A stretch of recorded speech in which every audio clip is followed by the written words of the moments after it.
vault is a good example of that, where you have to complete two vaults, and then they take the average score, and you can sometimes absolutely nail that first vault, and then straight away your mind goes to, right, I'm going to shout with a medal here. You almost forget that you've got a whole nother vault to do, which is a different process within itself, highly stressful, highly skillful. And so actually, as soon as you get into that sort of moment of thinking about, the end goal rather than the process, what you need to go through, chances are you're probably going to mess up that second vault. Really, you have to have that sole focus. If you want to be the best at something, you have to be selfish at time. And because of that, that's probably detrimental to family, friends, relationships.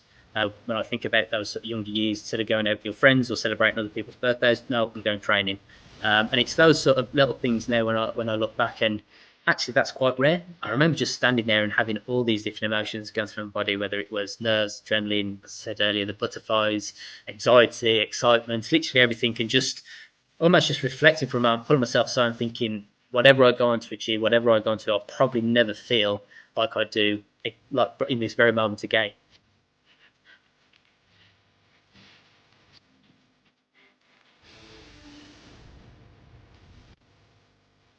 So, Kristian Thomas, welcome to the podcast. I want to begin by bringing you back to your origins.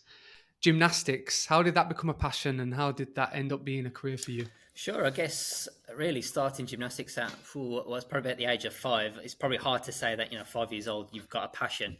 I think, if I'm being honest, I got into the sport because my older brother did it. He had a lot of energy that my parents were probably trying to tame a little bit. My parents also told me that I was a little bit clumsy, a little bit uncoordinated, a little bit chubby. So all of the above meant that they wanted me into a sport where that could be helped, and gymnastics was that. And I guess from a relatively young age, I probably found it was a sport I enjoyed, which I think is probably the most important thing. But then equally a sport that I was good at, a sport that you're always continually learning, and there's always something that you can be doing to better yourself and learn new skills. And it's such a long and ongoing process. And so I think that passion came pretty early on, and I guess the evidence of that is sort of probably by 12 years old. You're doing, I'd say, 15 hours a week training. By 15, you're essentially a full-time athlete. Even though you're at school, you're doing 25 to 30 hours a week training. And then also alongside that, I was part of the GB squad from under 12s.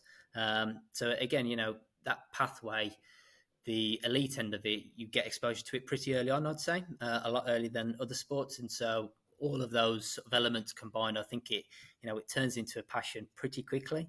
But equally, having said that, there'll be people who drop out the sport because of those reasons as well, because of the time commitment that I guess, specialising in sports at such an early age as well. So where it benefited me, in others, it probably is also the reason for a lot of dropouts in the sport as well. How do you relate to that in terms of maybe specialization at an early age, and how did you cope with that with added pressures and competitions? And you mentioned your brother as well, very gymnastic orientated and maybe family. How do you cope with that if it's such a demand at such an early period of your life? I think, to be honest, I didn't know any different. You kind of just take it, within your stride, and you naturally think as you get a little bit older that your hours are going to increase anyway. I was in a gym where I could see older gymnasts competing, and so I could see then what my future potentially could look like as well, which I think was helpful. So I guess maybe it was always in the back of my mind, and probably the most important part of it, though, you have to have that supportive family who are willing to also make that journey with you. I lived in Wolverhampton at the time. My club was in Halzowen, so it was a good sort of hour journey to get to and from. Doing that 5 days a week as well, it's a commitment for them, and so everybody has to be invested and engaged in it for it to work. And I'm fortunate that I certainly had that support. Um, but I can quite easily also see that, if it's not really a sport that you can half-heartedly do. I would say that there are plenty of opportunities now within the sport. Say if you realise it's not for you competing or training those sort of areas, you can volunteer, you can coach. There's other areas that you can go into where I think when I was younger, my sole focus was on training, competing. I did well nationally at a young age. That's obviously helpful as well. And you get that exposure to success and what that feels like as well, which is always certainly helps the ego, even at a young age. So you get that sort of drip fed exposure to it. But the reality is, there's so much to learn within the sport, and there's always someone either a year older, a year younger. As soon as you're part of that GB squad, that get just exposure to that elite environment just opens dramatically, and then you really do get to see, okay, this is what elite sport looks like, and you kind of then try and figure out your path through all of that. Was there any coaches or mentors that stood out in terms of your development at a young age that have maybe influenced you today in terms of the role that you have now with the Premier League? Sure, I think. So my coach was a lady called Michelle Baker at Oz Gymnastics Club, and was my coach from 5 years old all the way up to the end of my career at 27, which is quite unique in terms of, I didn't at a certain age go off and train somewhere else, or although sort of 18, I moved to the National Centre a little bit more and was training there more regularly, but I still had that sort of connection with my personal coach. And I have to say, particularly through those teenage years where there's a lot of change, you've got the pressures of school, education, gymnastics as well, because it's starting to become a little bit more serious. You're wanting to compete at these big international events, and she was brilliant at just helping me sort of navigate through that, and actually, just sort of understanding that the stress is going on over there, so maybe that's going to affect gymnastics at the moment. And then equally, there's times to push gymnastics when perhaps school life is a little bit, maybe not as much of a priority, and so on. So just navigating on sort of all those different dimensions was, really, really important. And so, yeah, just for those teenage years, I think, she played a massive, massive part in kind of my success. And I like to think as well then, although, I'm not day-to-day sort of athlete facing anymore in this sort of role, I'd like to think that experience has certainly helped me within the role at the Premier League now today. Just, I guess, understanding the different landscapes, making sure that you've got all the different areas of someone's life, and, knowing all the different areas and get to know people first, and all those different type of parts that I think are important to not just my role, but to, just being an adult, really. It kind of relates to my next question in terms of what you said, but was there anything that stood out in terms of those experiences at a young age and competing and being in an environment with elite champions, pressures, and everything that's associated with elite sport that has maybe shaped your values towards the world and how you deal with people, or how you value society, or how you value your role? Is there anything that you can reflect back on during that time as an athlete that has made you a better person, and maybe modified or changed the way that you see the world to be? Sure, I think there's probably a few things, to be honest, when I think that I had exposure from a relatively young age of going away and traveling with friends, with teammates, going to different parts of the world, to sort of Eastern Europeans, to Africa, to Americas. And so you, at a very young age, get that exposure to different cultures, different demographics, different ways of living, different types of cuisines, foods, religions, etc. And so, again, I think that sort of exposure is so unique at a young age. And I'd like to think that, you probably don't appreciate it at the time, but never as an adult, I like to think that, that helped shape me to the person that I am today. And then I think just generally being an athlete, for you to succeed and do well, you have to have had that work ethic, that sort of not just physical resilience, but mental resilience as well, that sort of bounce back ability. And so I think naturally then that means that you take that with you through every sort of step of your journey in life. And so, I sort of have a bit of a focus, and as a gymnast, I was always particularly focused on just doing the basics brilliantly. And part of that was because gymnastics, you get to see all the fancy stuff on television at the Olympic Games and all these big skills. But the reality is it's such a sport where the foundations have to be perfect before you can move on to get to that sort of level. And so I like to think that I try and take on, just doing the basics brilliantly. Everything I do, get the basics right, doing brilliantly, and then we can build on that. So again, lots of different areas, but those are particularly the ones that I think have stood out for me and put me in good stead for the future that I'll do now, and hopefully for the future as well. What do you think the ingredients are to become a world champion? Is there anything that stands out? On maybe reflection of yourself, but also being around the environment of GB teams, European teams, etc. Yeah, absolutely. I think it's probably impossible to nail, one thing sort of, what's the key ingredient. Everybody comes into sport at different sort of levels, and everyone has different levels of talent, and everyone talks about that hard work and drive and dedication, but the biggest factor probably is around that resilience, in all fairness, because the reality is what you see on television at Olympic Games is the shiny end product. The journey to get to that stage looks very, very different, like very different. And, you think about the injuries, the training, the day-to-day sort of slog of being in the gym, and that ability to pick yourself up when you're not really particularly feeling it that day. I think all of those factors probably come into play a lot more regularly when you're an athlete. And so because of that, you have to have that self-motivation and that drive and desire to actually be the best. I think there's probably also an element of sort of selfishness as well. And I don't necessarily mean that as, whether that's a good or a bad thing, but really you have to have that sole focus. If you want to be the best at something, you have to be selfish at time. And because of that, that's probably detrimental to family, friends, relationships. When I think about those sort of younger years, instead of going out with your friends or celebrating other people's birthdays, no, I'm going training. And it's those sort of little things now when I look back, and actually that's quite rare. That's quite unique. And we probably don't actually touch on or talk about that really as an athlete much, in terms of, you have to have that dedication, yes, and that resilience and that self-determination, but actually you probably have to be quite selfish as well with it, because that's your goal, that's your desire, that's where you want to head to. Is that a challenge in terms of maybe missing out on socialization or other aspects that might happen at an early age? And especially from your perspective, you mentioned earlier that you specialize in gymnastics at a very young age due to maybe physical demands. How do you cope with that if maybe you're starting to doubt yourself and the other factors come into play in terms of maybe external rewards that are kind of not necessarily there just yet, but you have to keep that persistence? How do you cope with that as an athlete? I think it's very easy to get stuck in kind of looking at the short-term goals, isn't it? And kind of just forgetting about that process to where you eventually you want to get to. And, I think that I started gymnastics at the age of 5. I didn't make the Olympics until I was 23. You got 17 years there in between of just graft, of just hard work, of ups and downs, successes, failures. And so you have to have that long-term goal in your mind at the back of your head, and that constant, that's what you use as fueling yourself day to day when, things aren't potentially going to plan. And you also mentioned then around, so, did you miss out on some of those social events and things like that? But I guess the flip side of being an athlete was I had exposure to, traveling and, spending a lot of time with some, who are now my best mates, in terms of going away, experiencing different countries, in terms of different cultures and all these different things that people at that age, when I was 14, 15, 12, whatever, they just, normal people would not have had that opportunity to do that.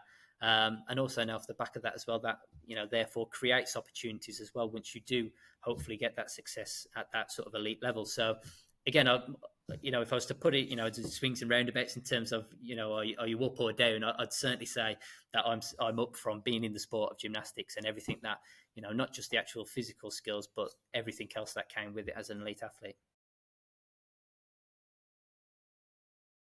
I think that the term persistence and consistency are kind of a catalyst there in terms of what you said.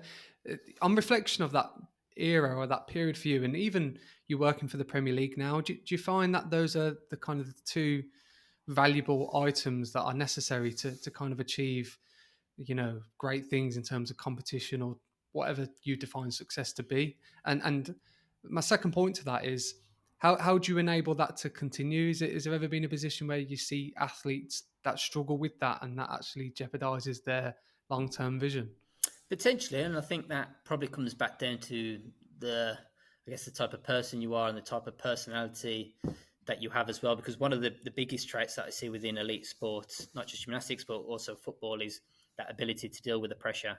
That ability on the day-to-day to handle the stress of competing, or in football now, when you think about the immense stress of the players on that pitch, of the 30,000 people in the stands, to the millions of people watching abroad, to the tabloids and the media as well, if they make a mistake, that is scrutinized by absolutely everybody. And so that just almost that mental resilience to almost just compartmentalize all of that, put it somewhere, lock it away, and then still focus on being an incredible athlete is such a unique skill set that I genuinely don't think everybody can do.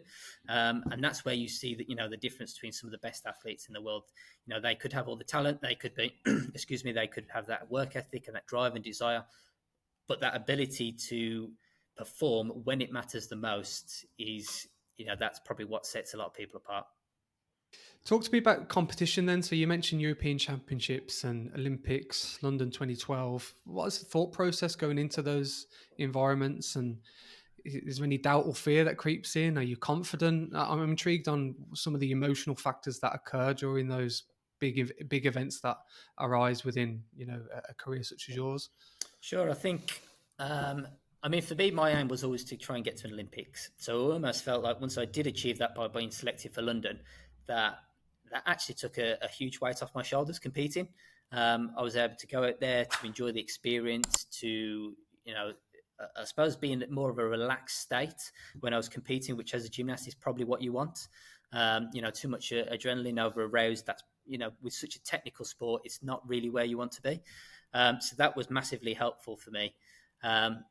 And I would also say, for the most part, I had fun doing it as well. Competing in front of a home crowd, my friends, my family, my partner, who's now my wife, was there competing, my coaches, all the people that have helped me throughout my career was there to, be part of that journey with me and see me competing at Olympic Games. That was just incredible, really, when I think about it back then and also at the time, and just really led me to enjoy that whole experience. And I sort of knew as well, the format of the competition, particularly the team final, so the evening that we won our Olympic bronze medal, I knew that I potentially was going to be the last gymnast up competing on what was going to be the floor exercise. And so because of that, we could maybe be in a position to win a medal. We might not, but either way, I had to prepare myself mentally for that. And so I started rehearsing in my head, sort of weeks, months before that, of what the crowd might feel like, what the nerves might feel like, what the adrenaline, that kind of butterflies in your stomach, that sicky feeling, anxiety, all those different emotions that go through your body at that given time. Just started to really, I guess, process that in my mind. And so when it did come to it, that moment where, we were in a position to win a medal, the first one in over 100 years for a men's gymnastics team, I actually felt 100% confident that I was going to deliver the routine. I knew I'd done the groundwork. I'd done the routines, the numbers, the volume in training. So I was physically in very good shape. It was more about just making sure that I could keep my nerve. It was making sure that I was able to stay in a relaxed state, get in that sort of flow state.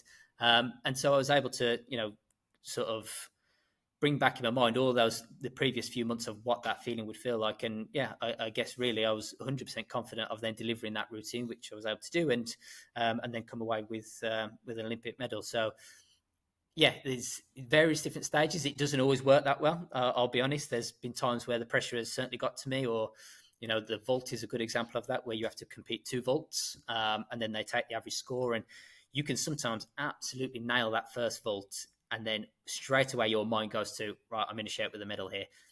You almost forget that you've got a whole nother vault to do, which is a different process within itself, highly stressful, highly skillful.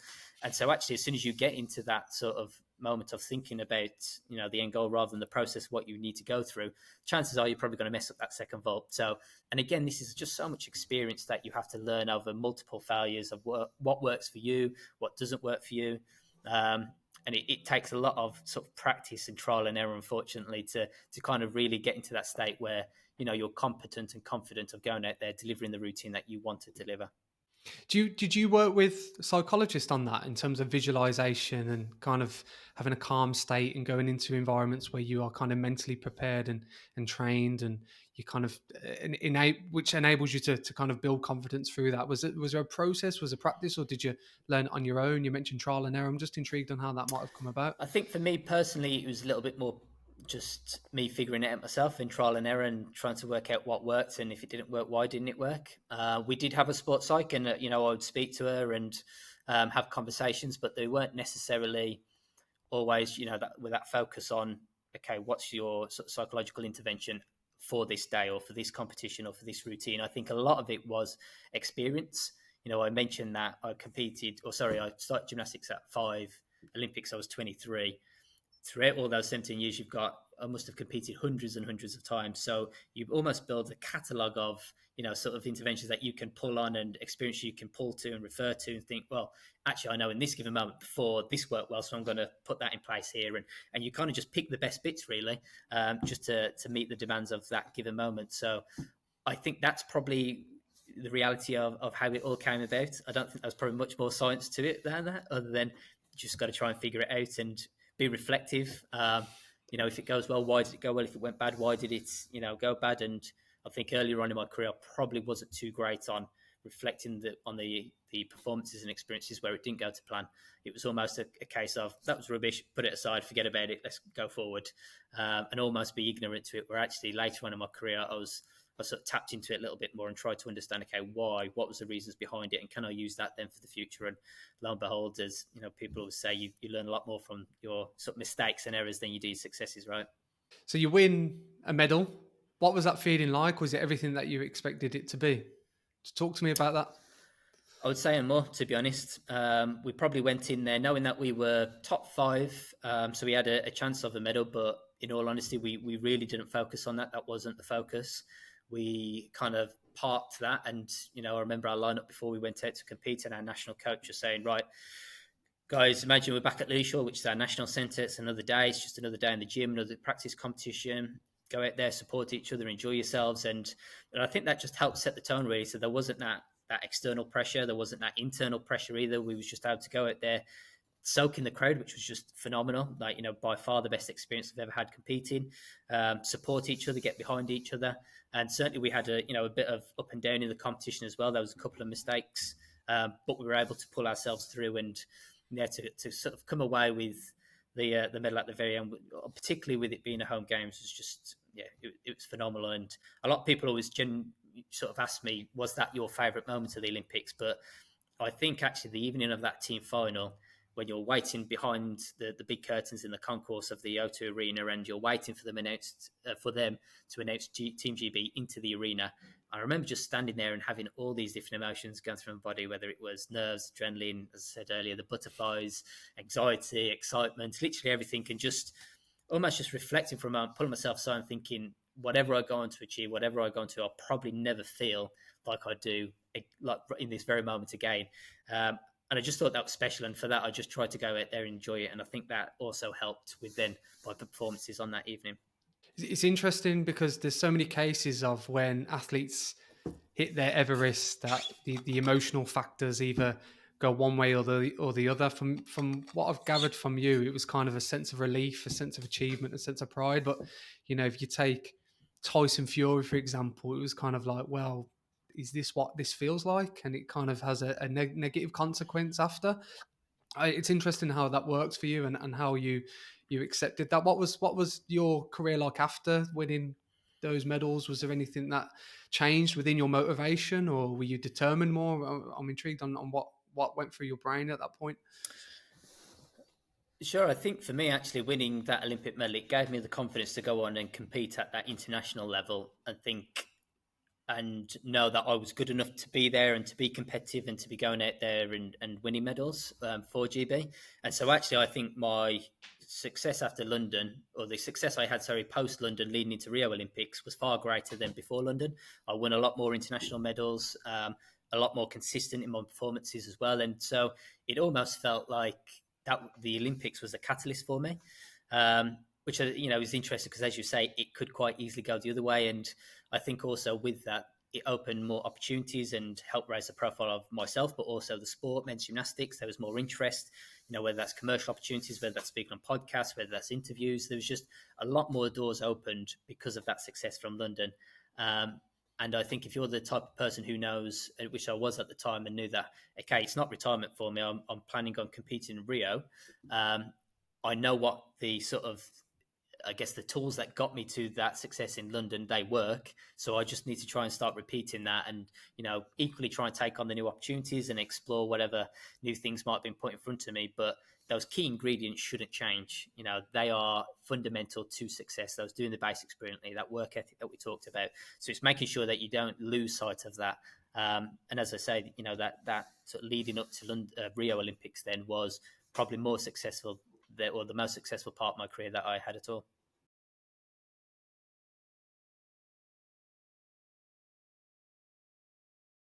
So talk to me about that in terms of Rio and obviously the differences between London and obviously Brazil, different continent, more experienced, different atmosphere, maybe training's different down to the environment, etc.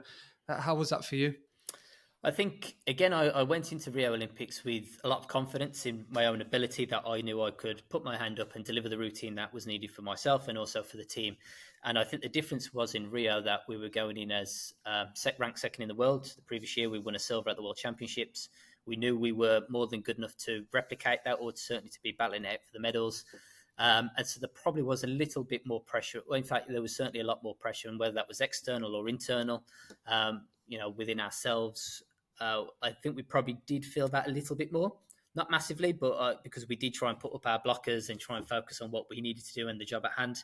But irrelevant of all that, we finished fourth that night in the team final. So the same competition we finished third in London. We finished fourth in Rio. And for me personally, I knew that we were good enough to win the silver medal that night. And for whatever reason, that didn't happen. Whether that's just sport, sometimes you've got to take the good times with the bad times or whatever that might be. But I think the hardest thing for me during that period was I knew Rio was going to be my last competition.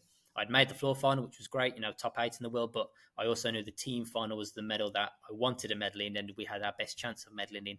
And that, post that sort of competition, the Olympics, I was probably very likely going to retire. So, I guess all those different emotions coming into play. I think coming home from Rio, I was disappointed. I was probably a bit despondent and probably just didn't appreciate actually what we went out and achieved over there. When the reality is on paper, although we didn't win a medal in the team competition, as a men's gymnastics program, we had our most successful Olympic Games. I was also part of Team GB that had their most successful Olympic Games as well. And I was team captain for the men's gymnastics team. So, when on reflection, you can look at all these different areas and think, you know what, that was pretty successful. But at the time, I found it quite difficult to sort of digest the fact that we didn't come away from those games with an Olympic medal. So yeah, that's, again, very, very different experiences, but for different reasons. London, I knew I was continuing to try and compete. Rio, I knew I was sort of looking to move away from the sport. It's interesting how, obviously, from an extrinsic reward defines success, but again, on reflection, you kind of understand that there was a lot more good things that happened during that experience, maybe in comparison to others. How was that maybe after the competition? Because you've had 4 years of training and you've dedicated your life towards gymnastics, and maybe your identity is very much wrapped up in gymnastics. And you're the Kristian, the gymnast, and everyone knows you as that. And then you mentioned that you're coming to a period where you're coming away from the sport and you have to maybe think about different avenues. Talk to me about that transition and how you dealt with that as an individual. Sure. I think, you hear about athletes transitioning all the time and people in the military and the difficulties of just what that brings. I like to think that my transition was as smooth as it could be, and I think there's a few reasons for that. The first one being that I finished competing in August in Rio. September, I started a uni degree. And so straight away, I had a complete new focus that was completely different from sport. It gave me time to channel my focus and energy on something else. So that was certainly very helpful. The other element was, although I was at training competing, I still kept in contact with my teammates. I still kept in contact with the sport and the coaches and sort of maintain those connections that had been integral to, for me personally and also to my career for the best part of over a decade. And I think that's really important because you go from spending, 99% of your time with all these people to then potentially not seeing them ever again or, once maybe in a year or, and as I say, these are people you've grown up with, you've traveled the world with. And so it was important for me to try and maintain and keep those sort of social connections. And then finally, I also partly was excited. I was excited to try new things. I tried to flip it that, it wasn't all doom and gloom. I was moving away from sport. I was excited. I now had the ability, more time to, try new things such as university or going to a gym without perhaps a stricter timetable and stricter a training regime. I could do what I wanted, eat what I wanted within, certain sort of boundaries. But I guess that what I'm trying to say is that I try to just generally be excited and positive. I was trying to see it as a positive, and I think those three different factors are what helped me transition through that sort of initial, definitely 6 months, but then probably even longer than that, and sort of wade through it, just feeling it out as you go, really. You come across as there's a lot of positives, but was there ever any low periods during that process of obviously just reflecting back and thinking, I think this is human nature, and I think people always they don't have regrets, and I think the word regret's strong, but you always self-reflect and think maybe if that was different or if that changed, then potential outcomes might have might impact the way that I see that occasion or event. But is there anything that stands out in terms of maybe those negative emotions around reflection and looking back that you experienced during that transition? Because I'm just intrigued on the overall process of moving from a very Olympic regimented environment to now having that freedom and that independence to kind of do what you want. Sure. I mean, the negative was I didn't win the medal at Rio Olympics, and that sat with me for, I'd probably say, 2 to 3 years after Rio Olympics before I actually was over it. And by over it, I mean was able to reflect on it and think, you know what, I did everything I possibly could during those games to be in the best shape, to do the best performances, and unfortunately, it didn't work out on that occasion. And still then reflect on the other bits I talked about earlier, and come away thinking, no, that was a success. So that was for sure the biggest regret. And I think part of it was also I was fortunate enough to be coming away from the sport of gymnastics on my own terms. It wasn't because of deselection or injury, or a fallout with a coach or the national governing body or any of those reasons. It was, I'm now ready to move on. I knew I certainly couldn't carry on to Tokyo Olympics. So this had to happen either way. And I think because of all those different factors, it certainly helped. But yeah, that negative was without a doubt the fact that I didn't come away from Rio with that medal. Talk to me about the transition working for the Premier League then. I can imagine that there's a lot of skills that you've learned through gymnastics that are applied within your practice today. Certainly, I think, I mean, I never really had a particular desire to work in football. I enjoy the sport of football. I played it when I was young, when I was sort of allowed in between gymnastics training. And I almost typical as it sounds, but I sort of fell into it really. I had my first job within sports administration working for the British Elite Athlete Association, formerly known as the BAC, British Athletes Commission. And so, I went into that role part-time, very green, a lot to learn within administration. And but I enjoyed it. I enjoyed being within sport, and, I didn't know how I wanted to stay in sport, but I knew I wanted to be in sport. I suppose that was a good kind of pull to at least start exploring that space. And originally I did my degree in strength and conditioning sports science because I wanted to go down that pathway. But, as things happen, opportunities present themselves, you take those opportunities. And I ended up more in a role in sports administration. And sort of after about 18 months, 2 years within that role, there was a job that came up at the Premier League working as player care and engagement manager, the manager being Michelle Farah. So she was director of operations at the FA for sort of 20 odd years, vast amounts of experience within football. And it was just an opportunity that I thought, you know what, why not? As I say, I was a football fan, but I put myself forward, and I suppose fortunate, when I speak to Michelle now, when she was recruiting, she probably didn't expect someone like me to sort of be a main candidate, because she thought she was probably going to get a sort of ex-academy player who had that lived experience of perhaps not quite making it, and then that would be useful for the work and area that we do.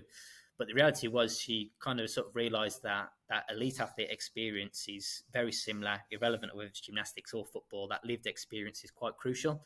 And she already had that sort of knowledge of knowing people within the game because she'd been in it such a long time. So she didn't necessarily need that skill set.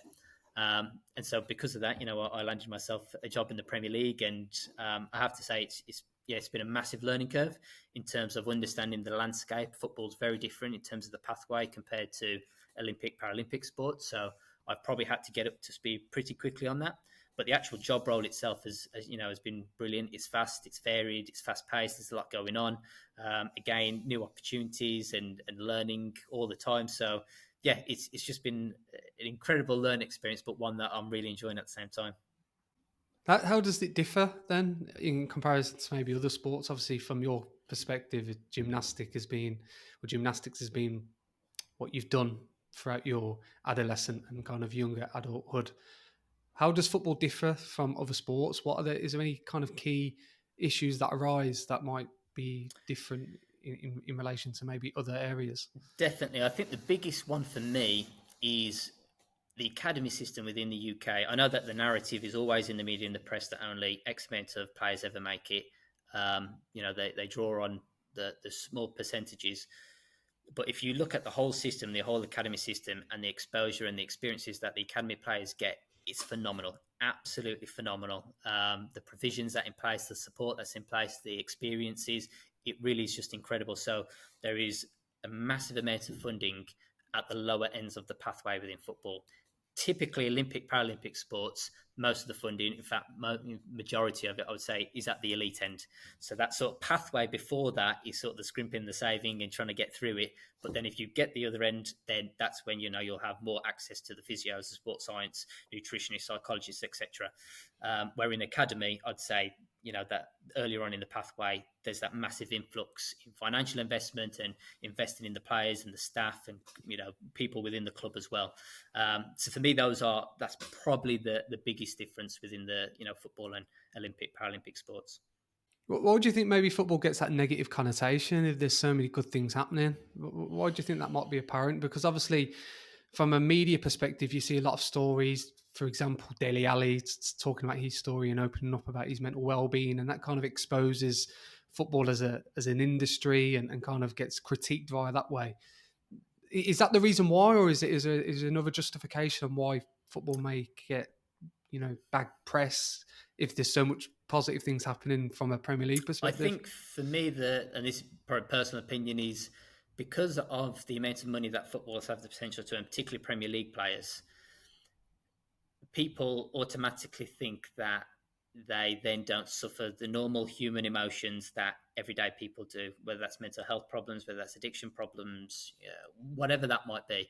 People seem to forget that they are still humans at the end of the day. They might earn massive amounts of money and be sort of icons within their sport and have this massive profile around the world, but they're still people at the end of the day that have exactly the same emotions as you and me.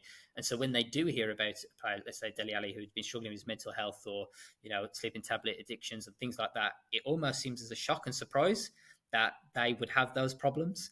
And I think because of that, then that that I guess drives traction from media and people, and so for me, that's probably one of the main reasons for that. And so I guess really that's probably where I think a lot of the issues come from. How do we change that as maybe a societal issue instead of maybe targeting football players or athletes? How do we kind of bring an awareness towards that in terms of it being a human problem and athletes are humans and me and you might experience the same factors as other people? How do we educate on that? I think part of it is the exposure of players such as Dele Alli speaking up and trying to normalise it. So it's that part of it, and I think the other part then is and this is very, very difficult because I guess particularly within England and the UK, we put footballers on this massive, massive pedestal. They are absolute icons, and people, young boys, young girls, dream about playing in the WSL, playing in the Premier League. And so because it's such a dream for all these people, these people are their superheroes. And because of that, all the things that we just talk about just becomes heightened. So part of it is probably around that. Part of it is trying to change that narrative within the media and, as I say, trying to humanise them as well. And whether that can be done just through, post-match interviews or, whether the players have their own social media accounts and are able to voice their own opinions and views and come across as authentic and themselves, then that's probably, I guess, drip feeding and slowly turning the tide on the direction of where potentially we need to be. But as long as the sport is as big as what it is and it reaches the billions of people around the world and we put it on such a pedestal and, our national sport, it's always going to be difficult. Do you ever think about maybe your role now at the Premier League and reflect back at your time as a gymnast and ask yourself the question if I had these apparatus and tools to kind of have a little bit more of an insight around well-being that you could potentially have made it even more better in terms of your successful career anyway? Potentially, but I am actually one of them people who, that old age line of everything happens for a reason, and I'm not convinced that if I did have all the tools, I would, have come away with a more successful career. I genuinely believe that I got every single ounce of talent that I could out of myself within the sport. I certainly wasn't the most talented, but I did as well as I probably could ever have thought of, and if I look back as that 5-year-old boy and showed myself, 17 years later or even longer than that of what I achieved within the sport, I'd have, bit your hand off straight away and said, yeah, that sounds amazing.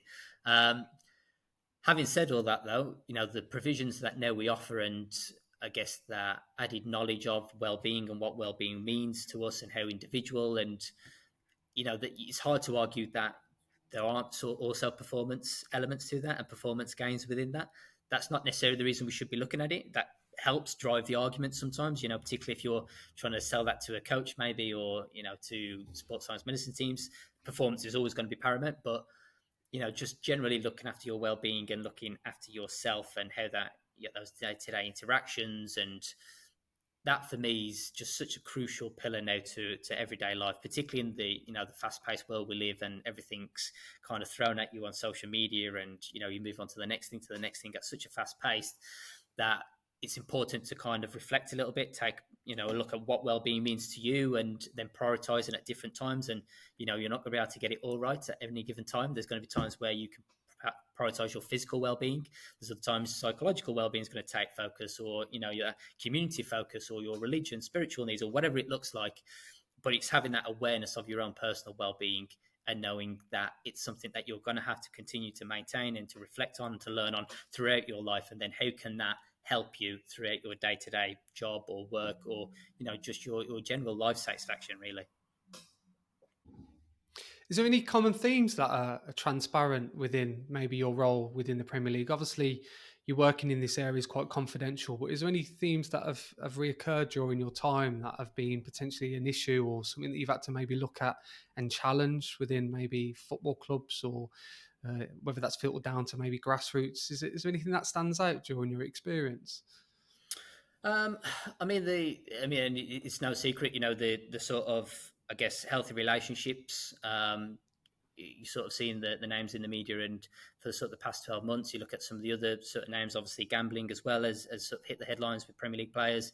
So these are certainly areas that we need to make sure that it's not just about that reactive process of, okay, it's happened, what support do those people need now, but actually how do we help prevent that for the academy players and also the current first team players, and also those players that are going from academy to first team as well. So it's making sure that you kind of have that view of what the landscape looks like, what the future view will look like in sort of the next 5 to 10 years. What do we need to be aware of now so that we can put things in place, and then make sure that you put those processes in. So part of my role now is to try and capture some of that information and understand that landscape, and adapt to it, and then make sure that the people that are in my sort of roles within the clubs, we give them the resources, the support, the provision to then be able to go and work with those players day to day, and make sure that they are in the best sort of frame of mind and best physical and mental shape to go out there and do the job that everyone loves them to do as footballers.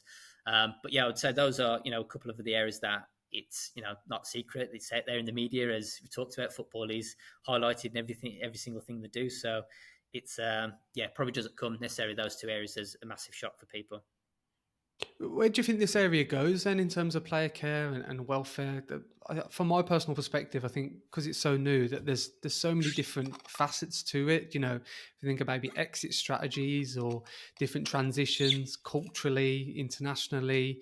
You mentioned academy to elite level as well.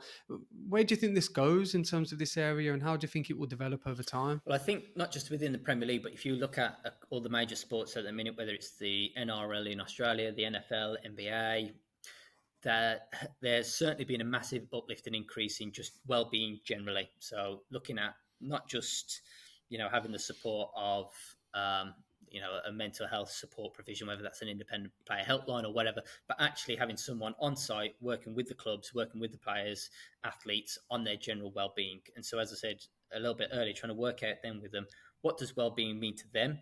How can they help support their well-being? So whether that's a new player comes in, they know that religion plays a massive part within their life. How do you find that religion, spiritual support for that player so that then they are able to hit the ground running once they do join the club? How are you able to embed them in a community, because community is important to them?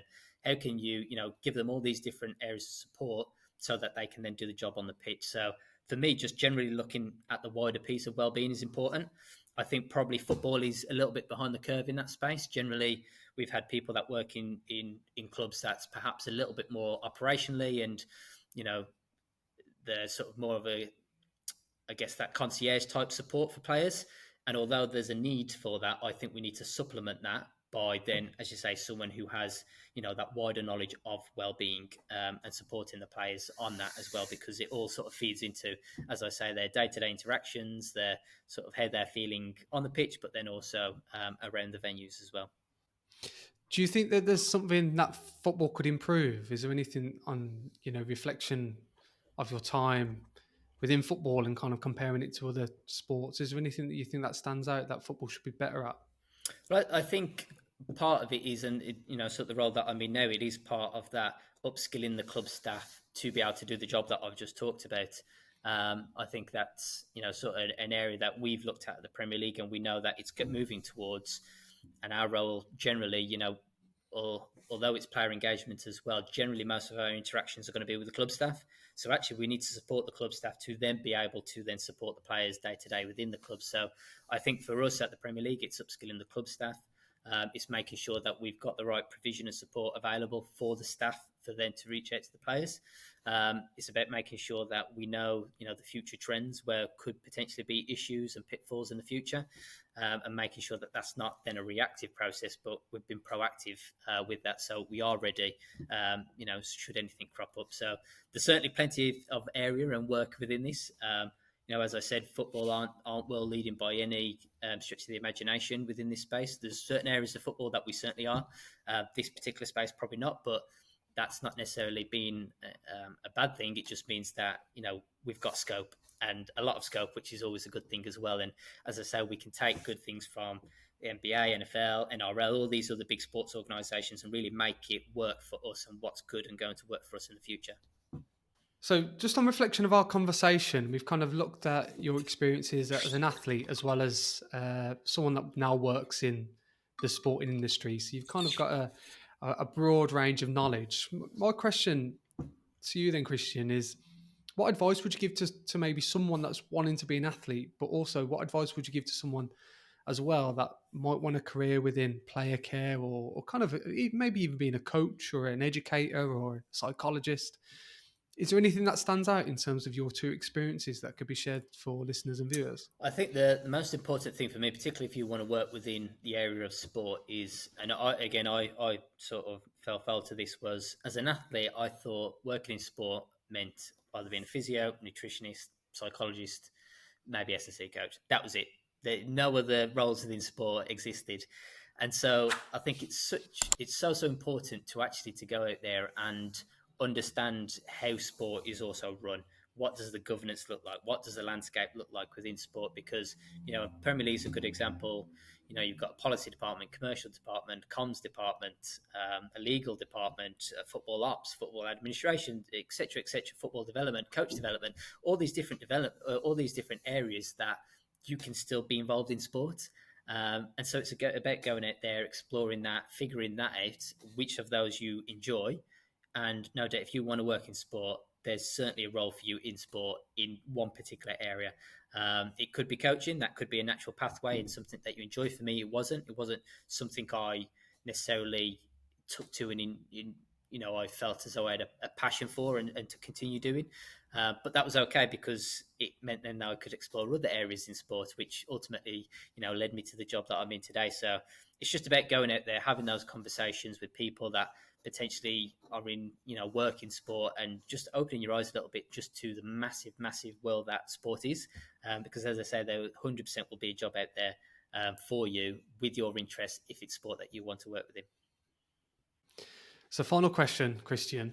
What I tend to do is get my guests to either look back or forward, but I think it'd be interesting for you to kind of think in the future and how you might want to perceive yourself to be. So what do you think your legacy will be when you kind of retire and you kind of finish your time at the Premier League or maybe elsewhere? What do you think your legacy will be, or how would you like to be remembered?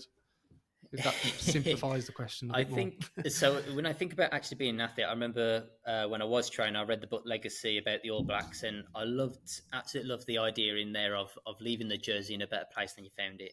That I don't know why it stuck with me, it resonated with me, and for me that was always what I wanted to do as a gymnast: leave the sport in a better place, a better profile than how I came into the sport. And I'd like to think, I think for the most part, I was part of teams and successful teams that did that.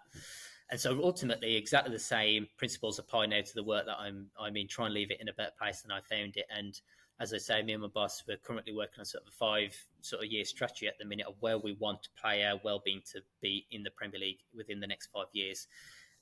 And part of that, is visionary in terms of where we want it to be. There's certainly going to be failures along the way, but ultimately, at the end of those 5 years, we'd like to be able to look back and think it is certainly in a better place. We've moved this area forward for the betterment of the people working within the sport, such as the players.